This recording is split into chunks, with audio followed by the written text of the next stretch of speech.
તો વડોદરા કરજણના એસટી બસના મુસાફરોને લૂંટતી હાઈવેની હોટલો સામે મોટી કાર્યવાહી।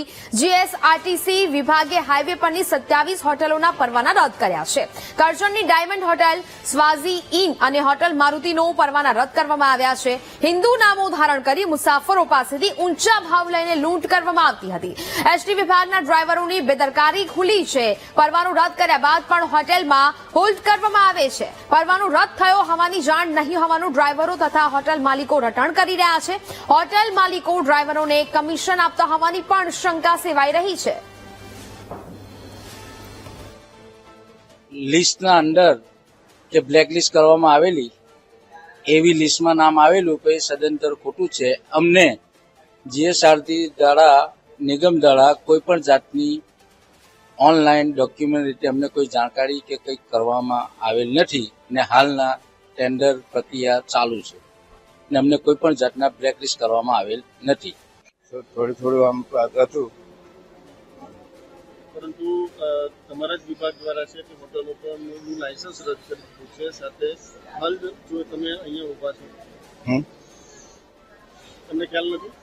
થોડો ખ્યાલ છે સર। નિગમે ના કહેવા છતાં તમે ઊભી રાખી શું કારણ? શું જમવાનો ભૂખ લાગી તો શું કરવાનું? બરાબર છે। હમણાં નાઇટ આઉટ ગાડી હતી તથા બી આ અમારે જે શેડ્યુલ ચાલે છે એમાં કોઈ સગવડ જમવાની નહીં થઈ, પાણીની કોઈ સગવડ નહીં, કોઈ નાસ્તાની સગવડ નહીં, તો કોઈ નાસ્તા જેવું કરી। તમારી બસ ક્યાંથી ક્યાં જઈ? માંડવીથી બોરવાઈ। ક્યાંથી બસ ક્યાંથી આવી? બરોડાથી, આણંદથી આવી। આણંદથી આવી। તમને ખ્યાલ છે કે 27 જેટલી હોટલો જીએસઆરટીસી દ્વારા તેનું લાયસન્સ રદ કરવામાં આવ્યું છે? એ ખ્યાલ રાજ્ય વાહન વ્યવહાર નિગમ દ્વારા રાજ્યના હાઈવે પર આવતી 27 જેટલી હોટલોને ડીલિસ્ટ કરવામાં આવી છે। ઘટનાની વાત કરવામાં આવે તો એસટી બસના મુસાફરોને લૂંટતી હોટલ સામે વાહન વ્યવહાર નિગમની કાર્યવાહી કરવામાં આવી છે, જેમાં ગુજરાતની 27 હોટલને ડીલિસ્ટ કરવામાં આવી હતી। ડીલિસ્ટ થયેલી હોટલ પર હવે એસટી બસ નહીં ઉભી રહે। ઘણી હોટલો હિન્દુ નામ ધારણ કરીને પણ હોટલો ચલાવતા હતા। જીએસઆરટી બસના અલગ અલગ રૂટ પર હાઈવે પરની હોટલો પર હોલ્ડ રખાય છે, જેમાં લાંબી મુસાફરી કરતા લોકો સ્વખર્ચે ચા નાસ્તા ભોજન સહિતની સુવિધાઓ મેળવી શકે છે। આ દરમિયાન રાજ્યના અમુક હાઈવે પર હિન્દુ નામવાળી મુસ્લિમ માલિકો ધરાવતી 27 જેટલી હોટલો સામે જીએસઆરટીસીએ કાર્યવાહી કરી છે, જેમાં આવી હોટલના જીએસઆરટીસીએ લાયસન્સ રદ કરીને હોટલો પર બસ ઉભી રાખવાનો નિર્ણય કર્યો હતો, તે રદ કરવામાં આવ્યો છે।